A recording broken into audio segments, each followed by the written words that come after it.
सुखी राम और दुखी राम दो भाई थे।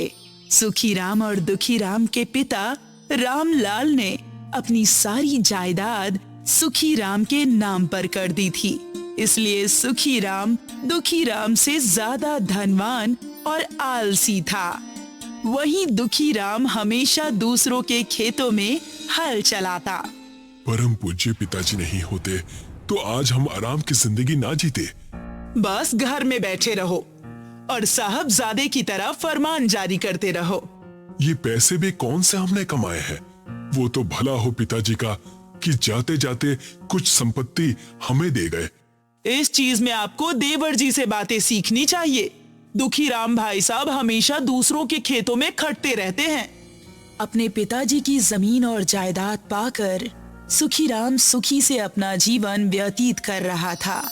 दूसरी ओर दुखी राम दूसरों के खेतों में फसल और घरों की मरम्मत करके अपना और अपने परिवार का गुजारा करने में जुटा हुआ था।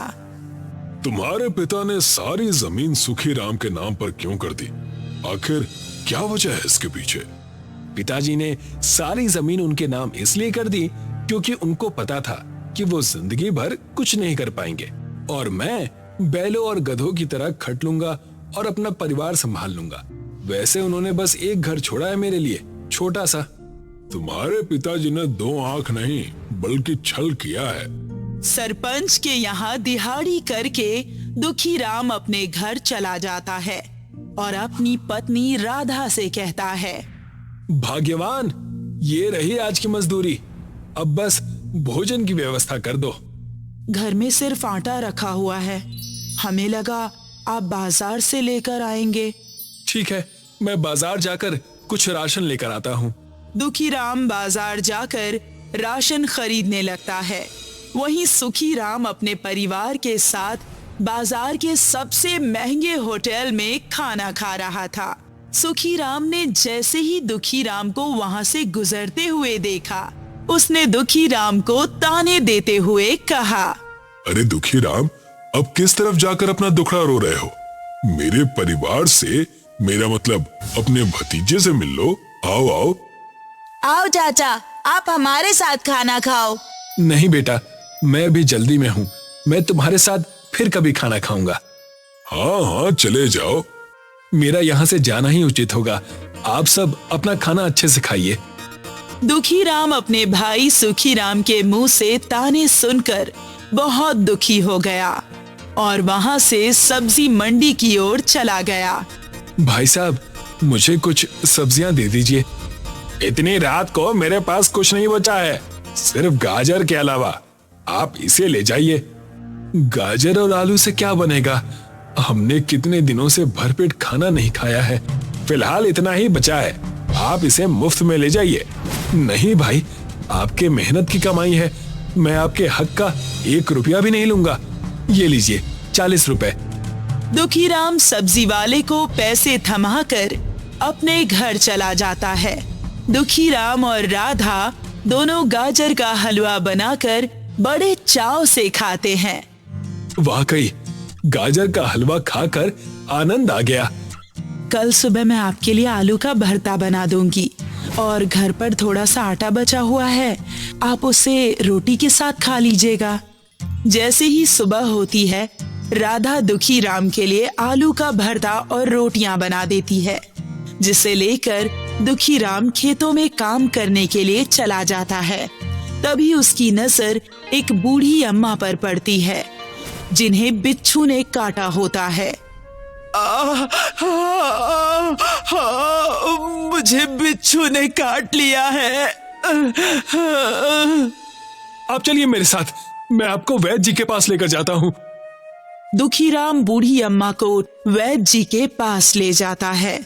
मैंने दवाई का लेप इनके पैरों में लगा दिया है और अब ये ठीक हो जाएंगी। धन्यवाद वैद्य जी आपका।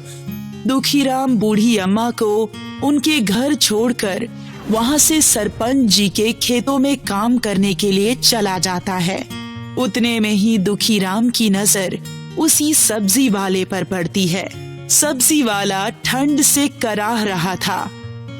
भगवान, इतनी ठंड है, ठंड लग रही है।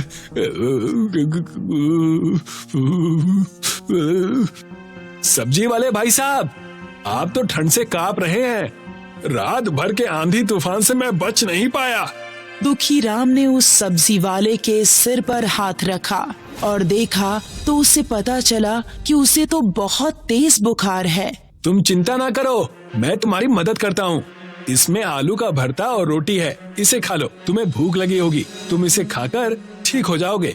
गर्मा गर्म है। सब्जी वाला रोटी और सब्जी को खाने लगा। तुमने मेरी मदद की, मैं इस बात का एहसान जिंदगी भर नहीं भूलूंगा। दुखीराम दूसरों की मदद करने में इतना व्यस्त था। आधा दिन बीत चुका था। इस बात से सरपंच चिढ़ते हुए दुखीराम से कहता है, इसी कारण तुम्हारे पिताजी ने तुम्हें जमीन नहीं दी। सुखीराम को देखो, वो काबिल है। अब से तुम मेरे खेतों में काम करने कभी मत आना। लेकिन मालिक, मैं करूंगा क्या? आप ही एक मेरे जीवन का सहारा हैं। आपके खेतों में काम करने के कारण ही मेरे घर में 2 वक्त की रोटी नसीब हो पाती थी। सरपंच और दुखीराम बात कर ही रहे थे कि वहां पर सरपंच जी का मुंशी हफ्ता हुआ आया और उनसे कहने लगा, सरपंच साहब, आज से कोई बाजार में हमें सामान नहीं बेचेगा, ऐसा सबने प्रण लिया है। शहर और गांव के बाजार के हिस्से में भूकंप और प्रलय आ रहा है। पूरा बाजार हमारा है। अगर कोई नहीं आएगा तो हमें पैसे कैसे मिलेंगे? आप खुद ही चलकर देख लीजिए। सरपंच और मुंशी बाजार चले गए। उन्हीं के साथ दुखीराम भी वहां चला गया। हम अब इस जगह पर कभी नहीं आएंगे और ना ही अपना व्यापार करेंगे। वैसे भी आप बहुत ज्यादा पैसे लेते हैं। तुम्हें नहीं करना है व्यापार, मत करो। आखिर जाओगे कहाँ? हमारा एक ही बाजार है, इसके अलावा कहाँ जाओगे? सुखीराम और सरपंच के बुरे व्यवहार की वजह से सारे बाजार में व्यापार करने वाले लोग वहां से चले जाते हैं। उन्हें गुमसुम और मायूस देखकर दुखीराम उनके पास जाता है और उनसे कहता है, आप सब निराश ना होइए, मैं आपकी मदद करूंगा। तुम उस सुखीराम के भाई हो ना, तुम भला हमसे क्या चाहते हो? आप सबको एक नया स्थान देना चाहता हूँ। मेरे पिताजी ने मेरे लिए कोई भी जमीन नहीं छोड़ी, लेकिन मेरे पास एक जमीन है जिसमें मेरा घर बना है। मैं चाहता हूँ कि हम वहां सुपरमार्केट खोलें। मेरा घर गांव के बीचों बीच है। पूरा गांव हमारे सुपरमार्केट में से सामान लेने आ जाया करेगा। लेकिन हम तुम्हारी बात क्यों माने? तुम भी तो अपने भाई जैसे ही होगे। जैसे ही सारे व्यापारियों ने ये बात कही, वहां पर वही बूढ़ी अम्मा जिनकी दुखीराम ने मदद की थी और सब्जी वाला प्रकाश आ गया, जो पूरे तरीके से तंदुरुस्त और बीमारी से दूर हो गया था। दुखीराम दिल का बहुत अच्छा है। बेटा, तुम चिंता मत करो। मैं तुम्हारे घर के बाहर अपनी पानी पूरी और चाट की रेहड़ी लगाऊंगी। मेरा बेटा भी इसी बाजार में कपड़े का व्यापार करता है, मैं उसे भी ले आऊंगी। मैं इन्हें जानता हूँ, मैं भी आपके घर के पास अपनी दुकान लगाऊंगा। दुखीराम अपने घर के आंगन को एक सुपरमार्केट की तरह इस्तेमाल करने लगा। सारे व्यापारी दुखीराम के घर के पास अपनी दुकान लगाने लगे। धीरे धीरे लोगों को दुखीराम के सुपरमार्केट के बारे में पता चल गया।